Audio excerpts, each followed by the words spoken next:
Let's have some further discussion of H&R Pull Pin Revolvers. The 314-299 had a 622 made in, I think he said 1957.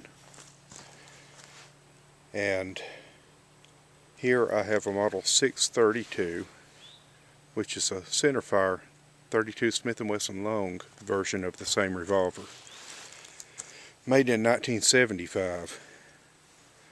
It's the same basic lock work. Well, actually, it's not exactly the same. His has the hammer block type automatic safety, and this one, being 73 or later, has the transfer bar safety. But other than that, it's the same lock work.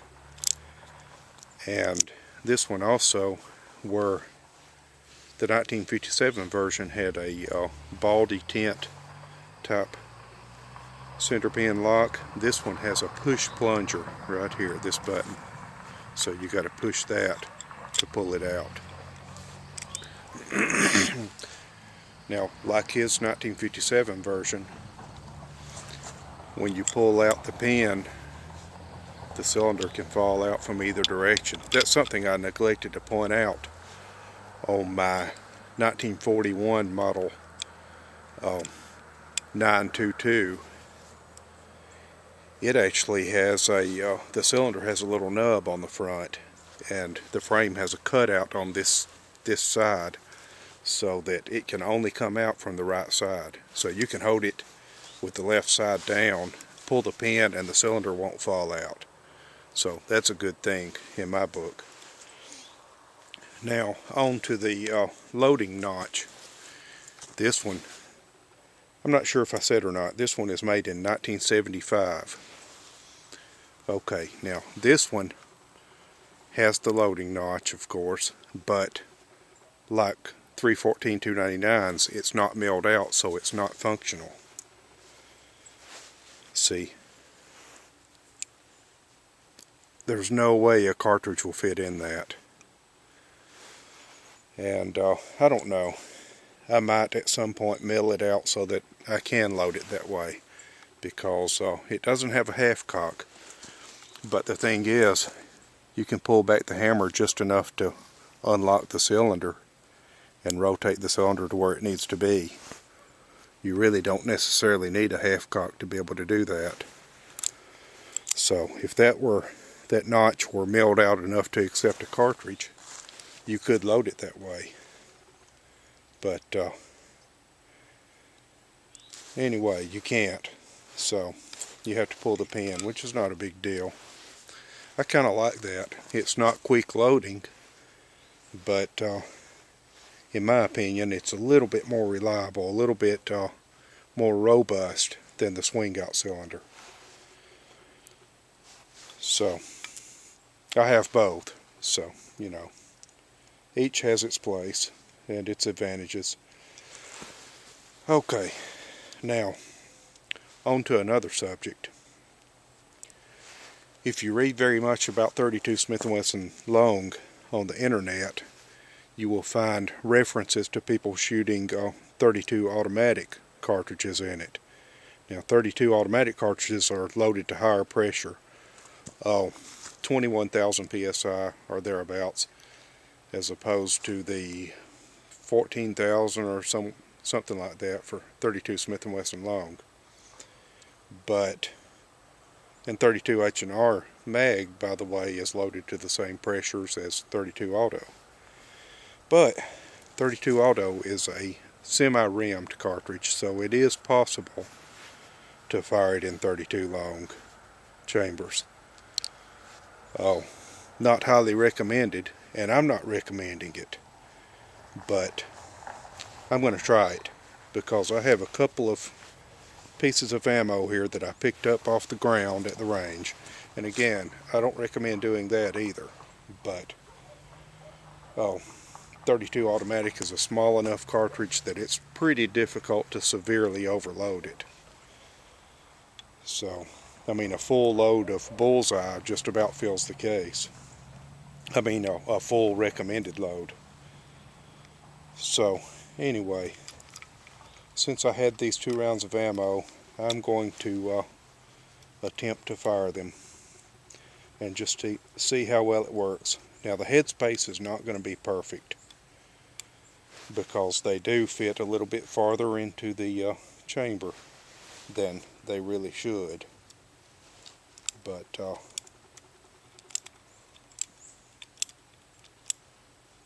we'll try it. I went too far again.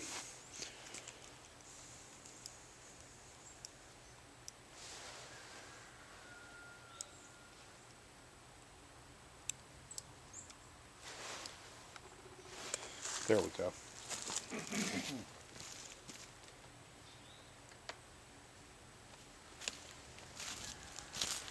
So, turn it down so you can see the gun.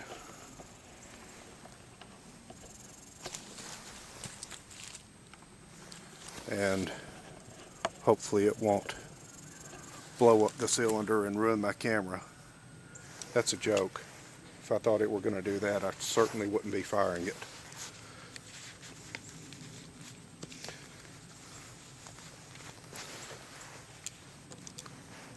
But proof of concept. 32 ACP in a 32 Smith & Wesson Long chamber for 2 rounds.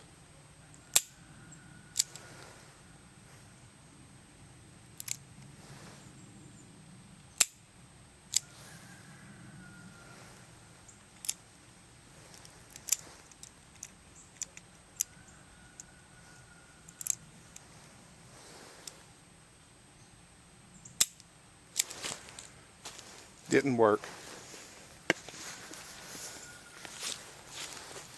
Headspace is too great. The firing pin can't reach it.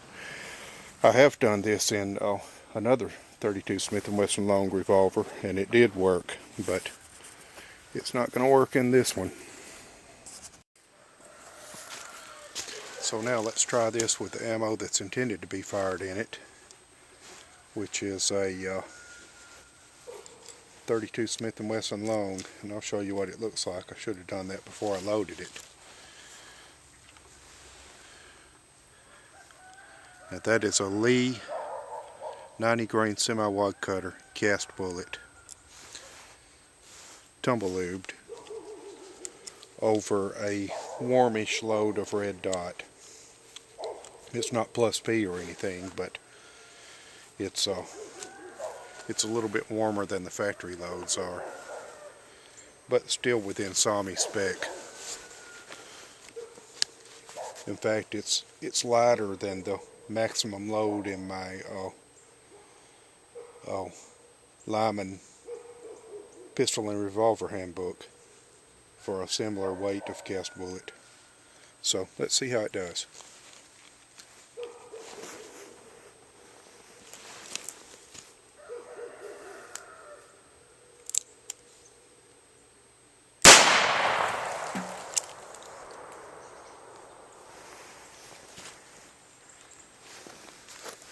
Let's go ahead and aim it at the target.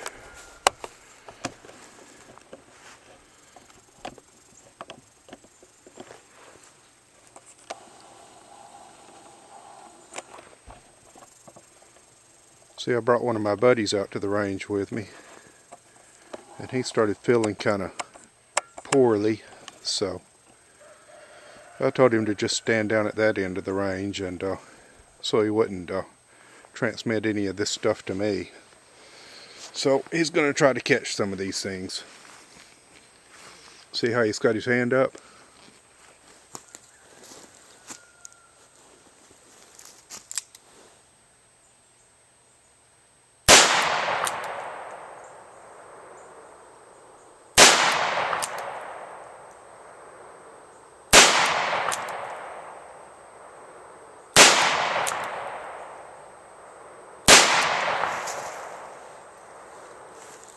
That's not too bad.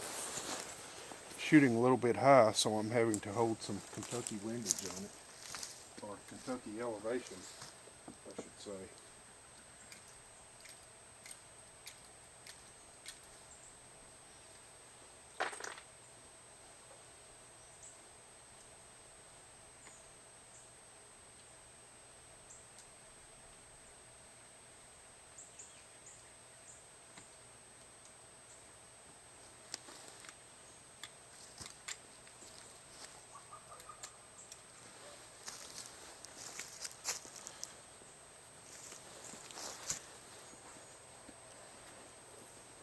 I had a spare cylinder, I could load this thing, reload it quickly like a 58 Remington.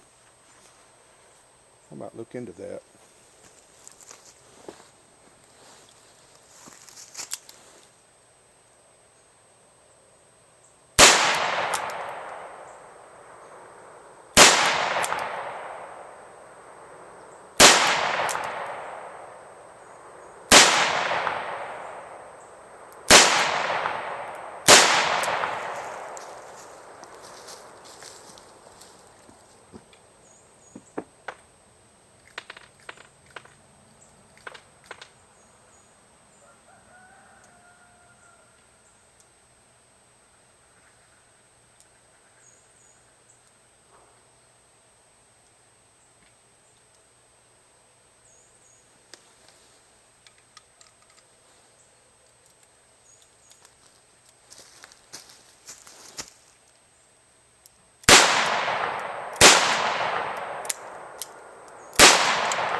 Had one that didn't go the first time around, but it appears to be combat accurate anyway, although it's not really a combat gun, it's more of a trail gun or kit gun. Let's zoom out and take one more look at it. See, that's a really small frame.